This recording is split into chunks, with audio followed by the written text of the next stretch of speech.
Hey guys, welcome back to another episode of EverQuest 2.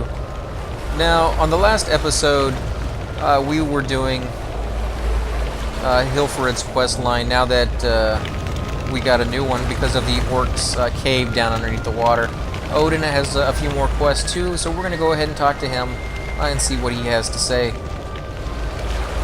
Where have you been? I was exploring the caves below Arolis, killing orcs, of course.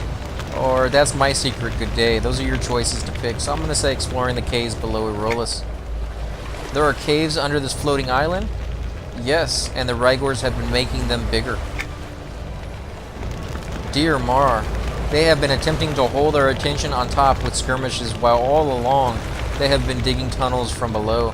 I never thought them so sneaky. Apparently they are, or me either. They must be using special tools, some magical imbued ones, to dig through the volume and ice that make this floating rock. Will you enter the caves and steal any such tools that you find? This will slow their progress, while others can go in and hunt them. I sure can, Odon. Or, I'm not willing to go back down there, no way. So I'm gonna say I sure can. And the name of the quest is Ry'Gorr Tool Taking. Level 18, 27 silver, 29 copper. And a new set of arms, which is significantly better than what I'm wearing. So we're going to go ahead and hit accept. Now, because we only have one charge left on our totem, what I'm going to go ahead and do is come in here and destroy it. You could just use it if you want to and then float back down. But I like to have a fully charged one, or at least one with a few charges on it. So if you come back up here to Theron, you'll see a little crate next to him. And you can just click on that. And you'll get another totem that has 5 charges. So we'll go ahead and use one of the totems. And this will normally turn you into a stingray type fish, but I've turned the illusions off because that's what you guys have asked me to do.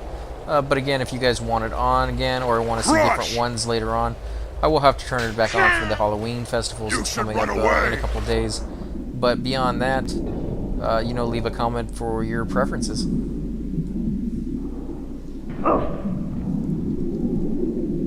Now we're heading for the bubbles in the water that's coming from the cave entrance. If you're not familiar with this area, watch out for the Ry'Gorrs. There's a few of them up here guarding the entrance, and some of these fishes are ready to attack, so just be cautious against that as well.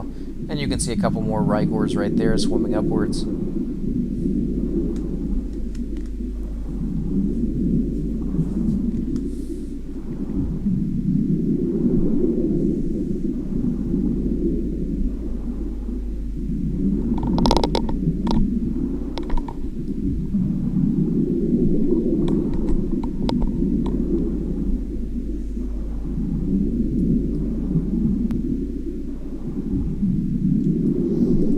And there's a Ry'Gorr in the cave. He's occasionally in here, not every single time. But if you do catch him, you can always just swim further out, you know, up into the cave, and he will lose interest eventually. Which is what we're doing. And you can see he's right behind us. And they always seem to swim faster than you do, especially at this low level when your skill is rather low.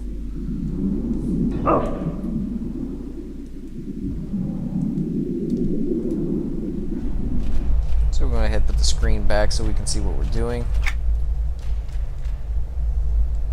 And we need to obtain some tools, so we're going to have to look around, see where we can find these tools that he's referring to. Chances are they're going to be over there where the tunnelers are, so we're going to head in that direction. You should run away. Well, since he told me I should run away, that's exactly what I'm going to do.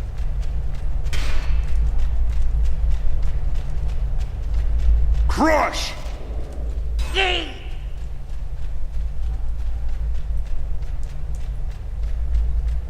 So 2 of them are no longer worth any experience.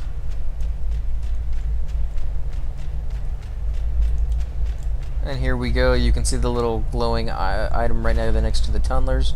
And we're going to go ahead and kill one. You should run away. That way we can get close enough to loot the item.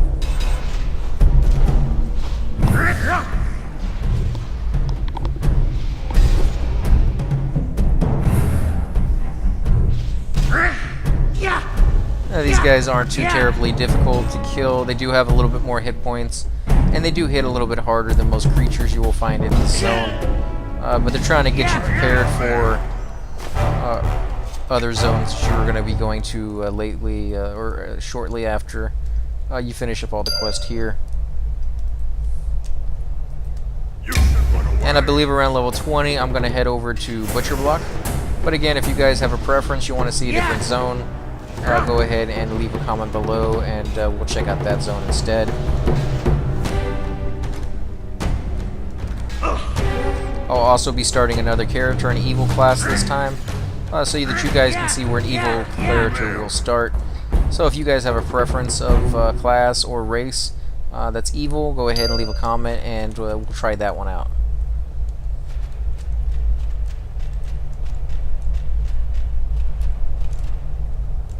So there's one right there that we can get to without a fight.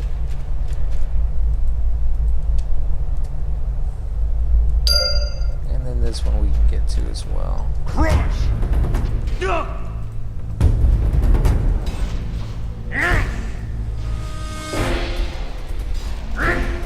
Now this one doesn't actually require you to kill, it just requires you to click on these little items. So if you happen to be like a rogue, you can actually come in here with your sneak on and click on these little items. However, if you are like a necromancer or wizard, you'll get invisibility.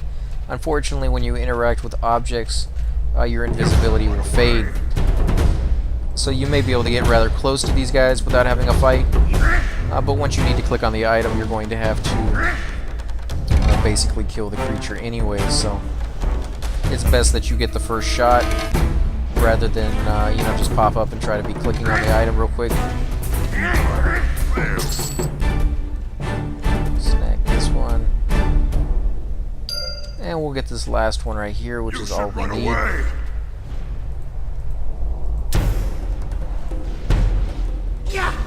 See, our illusion only has about 3 seconds left. So you usually have to use your totem once on the way down and once on the way back up, which is why I told you you need to make sure that you have at least 2 charges. And there we go. As always, make sure your quest says to go back. While we're down here, we're going to go ahead and kill the named anyways, simply because you get AAs out of doing it, and rather good loot most of the time that you can either use yourself or sell. And again, once you're too high level, these guys will be grayed out and you'll no longer get loot from them. The only way to get loot after that would be to come back and mentor down to a lower level and then kill them as that lower level. And I've done videos on that with the Chrono Mage that you can click on over in Queno's Harbor or in other zones as well. There's several of them in the Dark Cities and Good Cities alike. It does cost a little bit of money. I believe it's 5 gold and 100 status points off the top of my head. Let's see what he has. Not quite as good as what I've gotten from other quests. So we're going to go ahead and head our own way out. And go ahead toss on another illusion so that we can breathe underwater. If you don't want to use this illusion or illusion at all, and you just want like enduring breath, you can buy you know, player-made potions from the broker or from people in your guild. Can make them for you for free usually. Sometimes they might charge you cost for the fuels and components, but most of the time nowadays they just make them to you for free and put them in the guild bank for you to pull out whenever you need them.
should run away! Crush! Crush!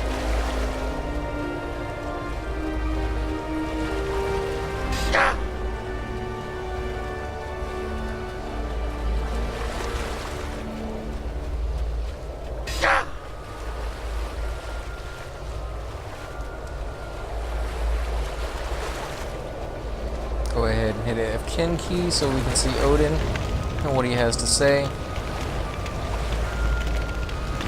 You found the magically imbued tools that the Ry'Gorr were using to dig with, didn't you?